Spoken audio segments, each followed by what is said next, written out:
खाली चौकियों पर पाकिस्तानियों ने कर तो लिया था कब्जा, लेकिन किन गलतियों की वजह से हारे परवेज मुशर्रफ। कारगिल विजय दिवस की 24वीं वर्षगांठ पर जानेंगे कारगिल की फतेह की पूरी कहानी। आप सभी से दरख्वास्त है कि कृपया वीडियो में अंत तक बने रहें। नमस्कार दोस्तों, समाचार रिपब्लिक के इस नए वीडियो में आप सभी का एक बार फिर से स्वागत।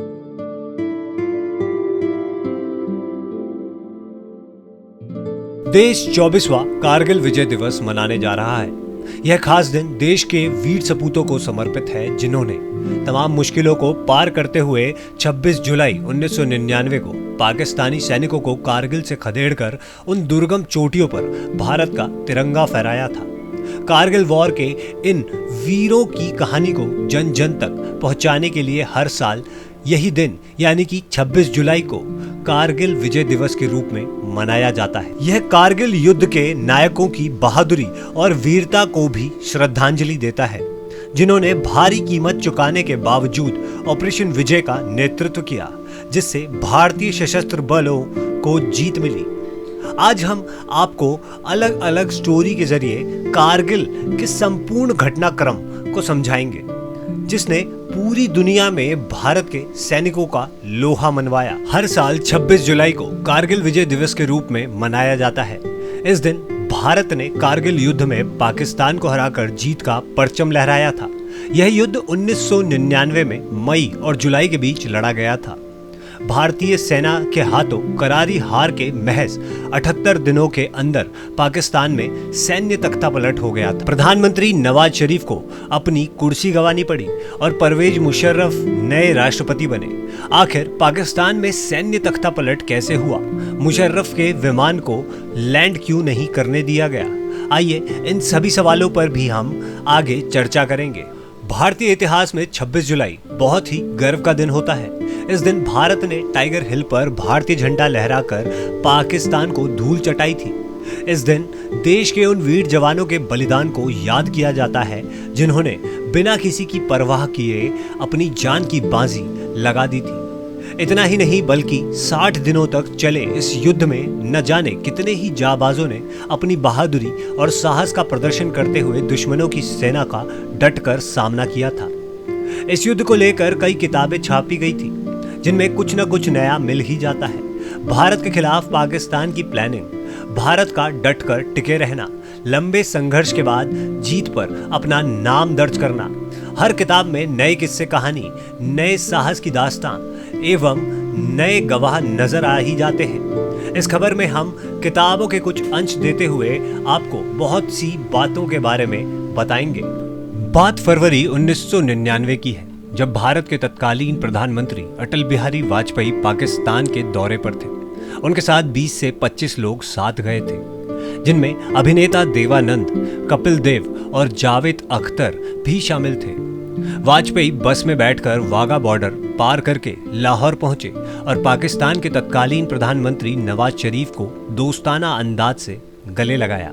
लेकिन इसके पीठ पीछे पाकिस्तान वो कायराना हरकत कर रहा था, जिसका पता वाजपेयी को 4 महीने बाद लगा।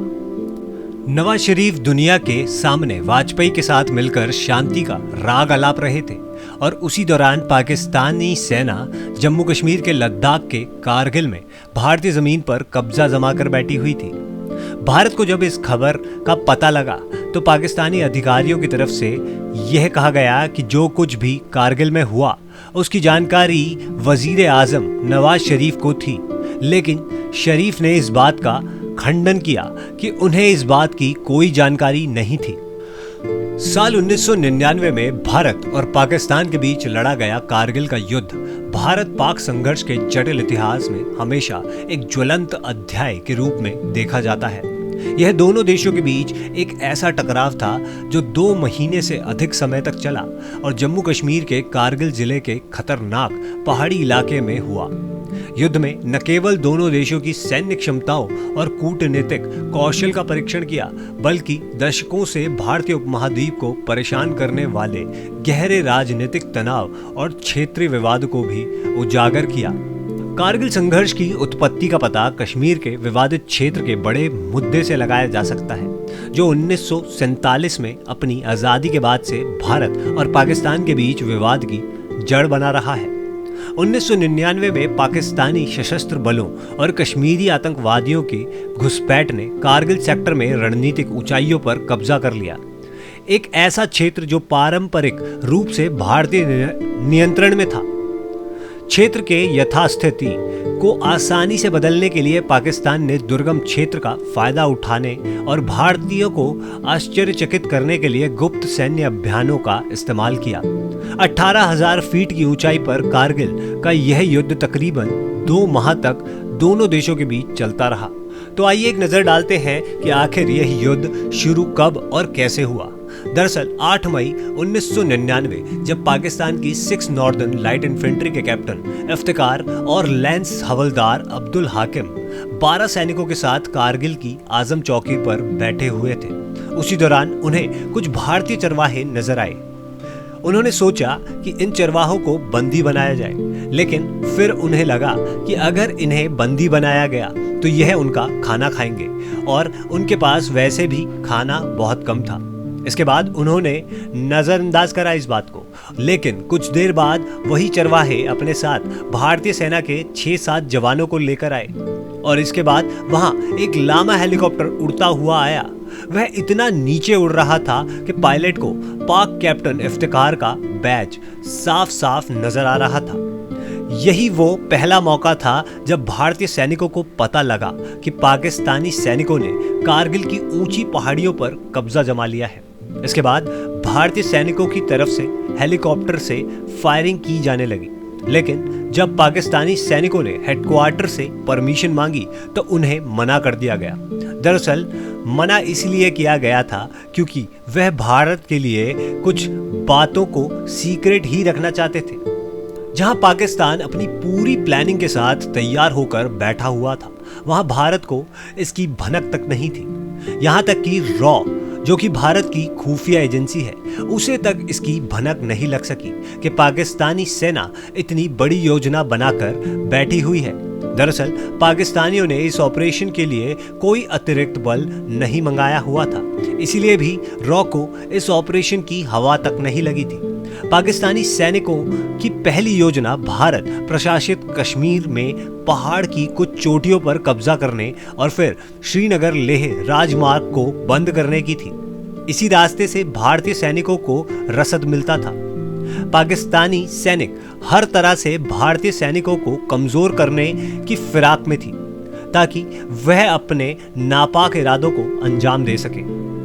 नसीम जहरा ने अपनी किताब from Kargil to the coup events that shook Pakistan में कहती हैं कि कारगिल के बारे में दिलचस्प बात यह है कि पाकिस्तानियों को इस ऑपरेशन को लेकर गर्व भी हो सकता है और दुख भी।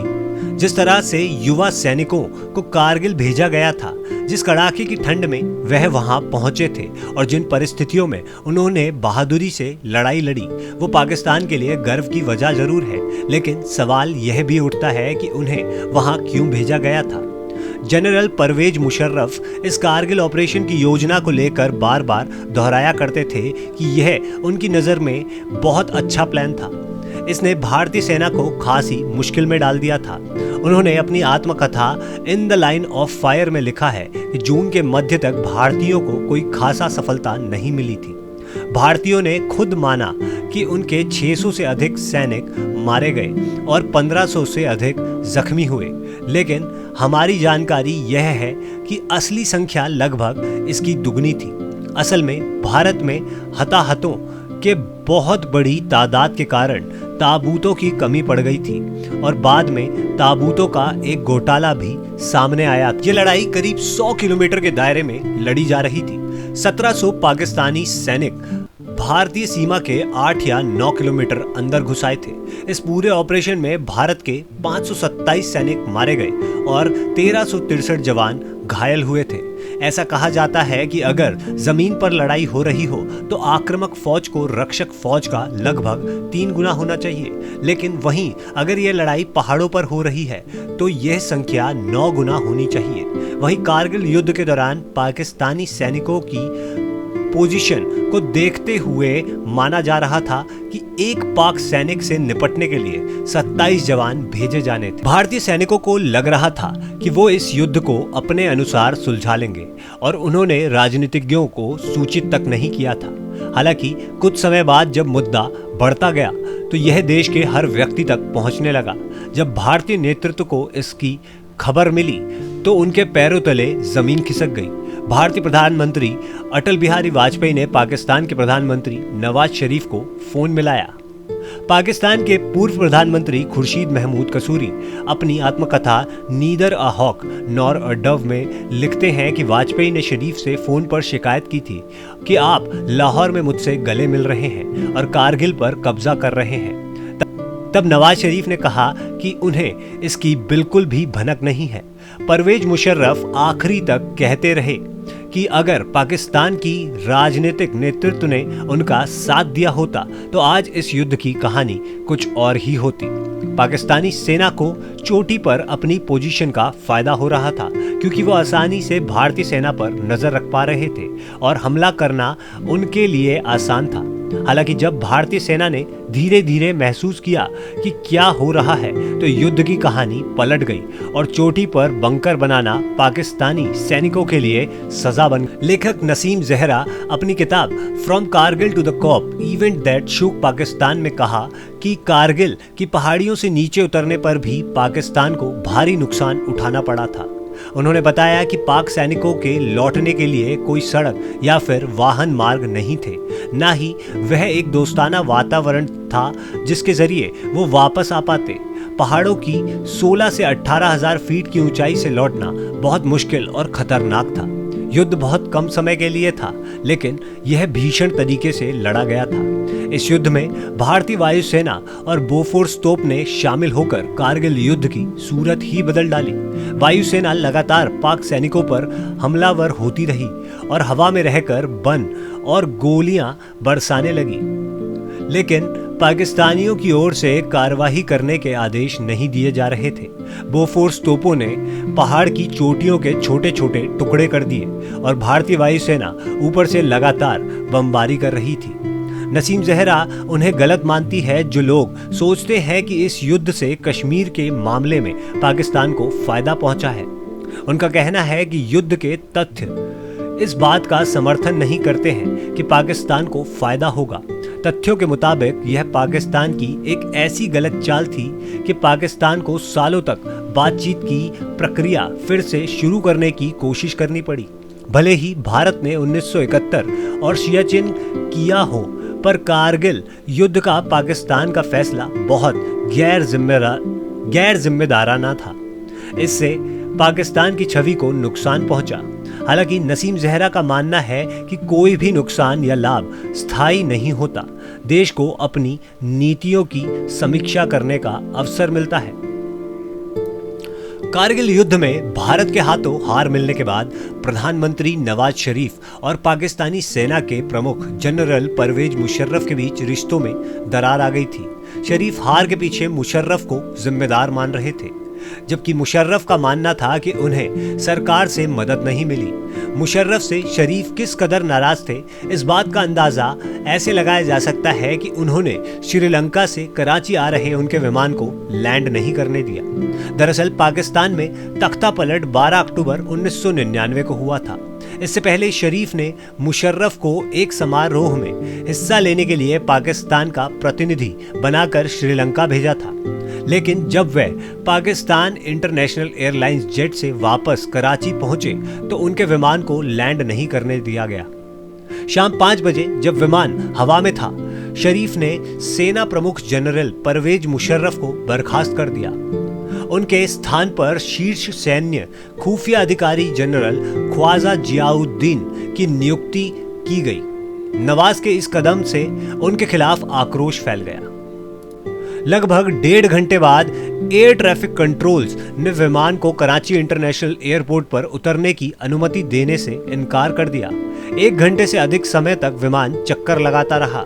उसका ईंधन भी कुछ ही मिनटों में खत्म होने वाला था। पायलट को डर सताने लगा था। हालांकि बाद में विमान की लैंडिंग हुई और कुछ ही घंटों में मुशर्रफ का पाकिस्तान पर नियंत्रण हो गया। ऐसे ही ताज़ा न्यूज अपडेट्स के लिए बने रहें समाचार रिपब्लिक के साथ।